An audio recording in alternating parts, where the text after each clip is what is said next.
अक्सर लोग ये सवाल करते हैं कि आप कितने अमीर बनना चाहते हैं, तो मैं हमेशा यही कहता हूँ कि मैं एक मिलियनेयर बनना चाहता हूँ। एक मिलियनेयर, वो भी यूएस डॉलर्स में।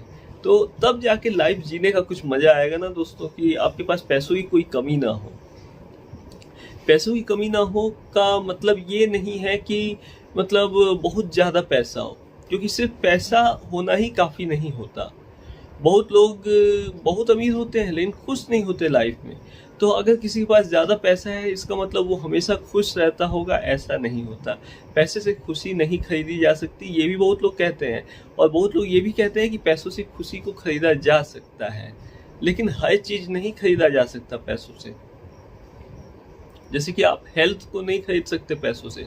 पैसों से आप अपने हेल्थ का इलाज करा सकते हैं, लेकिन अगर आप बीमार पड़े तो अपने हेल्थ प्रॉब्लम को आप रिवर्स नहीं कर सकते पैसों से। हर एक हेल्थ प्रॉब्लम को पैसों के बलबूते पे ठीक नहीं किया जा सकता। इसीलिए हेल्थ को प्रायोरिटी बनाइए, पैसा कमाने को नहीं। तो अगर आपका हेल्थ अच्छा रहेगा ना दोस्तों, तो 10,000 रुपये भी अगर आप महीने के कमाते हैं ना, उसमें भी आप खुश रह लेंगे। लेकिन अगर हेल्थ अच्छा नहीं रहेगा और आप 10 लाख रुपए भी महीने के कमाते हैं, तो भी उसमें आपको वो सुकून नहीं मिलेगा, आपको नींद नहीं आएगा अच्छे से। हमेशा स्ट्रेस में रहेंगे, टेंशन में रहेंगे। और कौन ऐसी ज़िंदगी चाहता है, ज़रा सोच कर देखिए। क्या कोई सच में चाहेगा कि वो हमेशा टेंशन में रहे, स्ट्रेस में रहे? ज़रा सोचिए। इसलिए अमीर लोगों से सीखिए एक बात, कि अमीर लोग क्या करते हैं, क्यों वो अमीर होते हैं। गरीब आदमी अमीर बनना चाहता है और अमीर आदमी हेल्दी बनना चाहता है। क्यों? क्योंकि गरीब आदमी को लगता है कि वो अमीर अगर बन गया तो उसके ज़िंदगी में बहुत सारी खुशियाँ आ जाएंगी, पहली बात।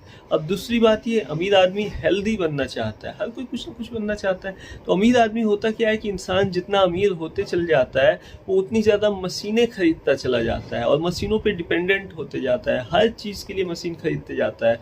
अब हर काम मशीनों से अगर आप लेंगे, पैदल नहीं चलेंगे, एक्सरसाइज नहीं करेंगे, योगा नहीं करेंगे, अपने हेल्थ पे, फिटनेस पे कोई ध्यान नहीं देंगे, तो आप बीमार पड़ेंगे। और अब आप बीमार पड़ेंगे तो अच्छे बड़े हॉस्पिटल में जाके आप अपना इलाज कराएंगे। आप उतना तो अफोर्ड कर सकते हैं, चलिए यहाँ तक ठीक है। लेकिन अगर खूब पैसे कमाने के बाद आप बीमार पड़ गए, तो उन पैसों को कमा कर आप अपना इलाज करा रहे हैं। आप उन पैसों से लाइफ को एंजॉय कहाँ कर पा रहे हैं, आप ट्रेवल कहाँ कर पा रहे हैं। आप ट्रेवल करना ही सब कुछ नहीं होता है दोस्तों। एक नॉर्मल एक सिटी में रहकर भी आप एक अच्छी लाइफ जी सकते हैं। जैसे कि आप अच्छे कपड़े खरीद सकते हैं अपने लिए, आप चाहें तो अच्छे होटल्स में जाकर, रेस्टोरेंट्स में जाकर अच्छा खाना खा सकते हैं, अपनी फैमिली के साथ ब्रेकफास्ट, लंच, डिनर कर सकते हैं। और भी बहुत तरीके हैं। आप आसपास कहीं घर से थोड़ा पास में ही कोई अच्छे घूमने वाली जगह हो, तो वहाँ जाकर आप घूम सकते हैं। तो आपके पास अगर पैसा होगा तो अच्छी गाड़ी भी खरीद सकते हैं, अच्छी गाड़ी खरीद सकते हैं, अच्छी लाइफ जी सकते हैं। और आपको अगर किसी की मदद करनी होगी तो आपको सोचना नहीं पड़ेगा कि अरे मेरे पास पैसों की कमी हो जाएगी अगर मैंने किसी को पैसे दे दिए थोड़े से या मदद कर दिए तो ये चीज़ होता है। आप किसी के एजुकेशन को फाइनेंस कर सकते हैं। मान लीजिए कोई गरीब बच्चा है लेकिन वो पढ़ने में बहुत अच्छा है, तो और उसके पास पैसों की प्रॉब्लम है, वो डॉक्टर, इंजीनियर कुछ बनना चाहता है, तो आप अगर चाहें तो उसके पेरेंट्स की हेल्प कर सकते हैं। ज़्यादा नहीं, थोड़े से भी पैसे से अगर आप हेल्प करेंगे तो वो हमेशा उस हेल्प को याद रखेंगे, क्योंकि आपकी वजह से किसी का कैरियर बन रहा है दोस्तों। आप चाहें तो उसका ट्यूशन फीस दे सकते हैं, या फिर चाहे तो उसकी कॉपी बुक्स खरीद के दे सकते हैं। आप चाहें तो कोई उनके ट्यूशन का, कोचिंग का फीस भर सकते हैं। ऐसे बहुत तरीके से आप हेल्प कर सकते हैं दूसरों का। तो ये चीज़ है। और किसी को उसके एजुकेशन में सपोर्ट करना बहुत बड़ा काम है दोस्तों, क्योंकि बहुत बच्चे इंडिया में इसलिए लाइफ में कॉलेज डिग्री हासिल नहीं कर पाते क्योंकि उनके अंदर काबिलियत तो होती है, लेकिन उनके पास फाइनेंशियल प्रॉब्लम्स इतने होते हैं उनकी फैमिली में कि हर एक बच्चे को नहीं पढ़ाया जा सकता। तो एजुकेशन बहुत ज़रूरी है दोस्तों, इसलिए एजुकेशन पे फोकस कीजिए, एजुकेशन में इन्वेस्ट कीजिए, ये कहना चाहता हूँ। और एक बात कहना चाहता हूँ मैं कि जैसे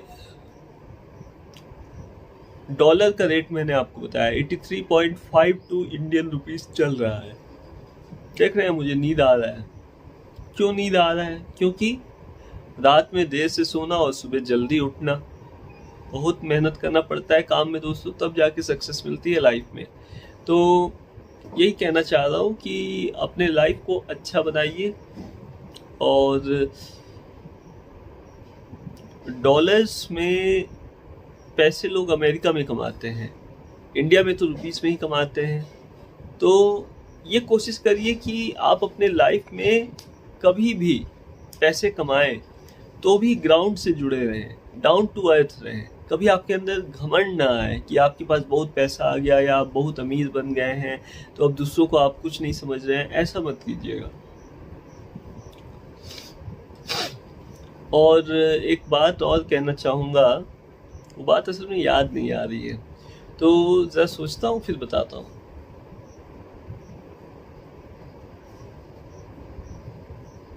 आप भी सोच रहे हैं ना कुछ? क्या सोच रहे हैं बताइए, कमेंट में बता दीजिए क्या सोच रहे हैं। मैं तो ऐसे ही वीडियो बनाता हूँ, एकदम रेगुलर टॉकिंग। आपको लगेगा कि मैं आपके सामने ही बैठ के बात कर रहा हूँ या वीडियो कॉल में हमारी बात हो रही है। तो जैसे प्रैक्टिकल ट्रेनिंग सेशंस होते हैं ना, बस वैसे ही मैं वीडियोस बनाता हूँ। मुझे बहुत अच्छा लगता है, मतलब लोगों से कम्युनिकेट करना, बात करना, इंटरेक्ट करना। और मैं जो हूँ, मैं बनावटी वीडियोस नहीं बनाता, दिखावा नहीं करता, मैं नेचुरल वीडियोस बनाता हूँ।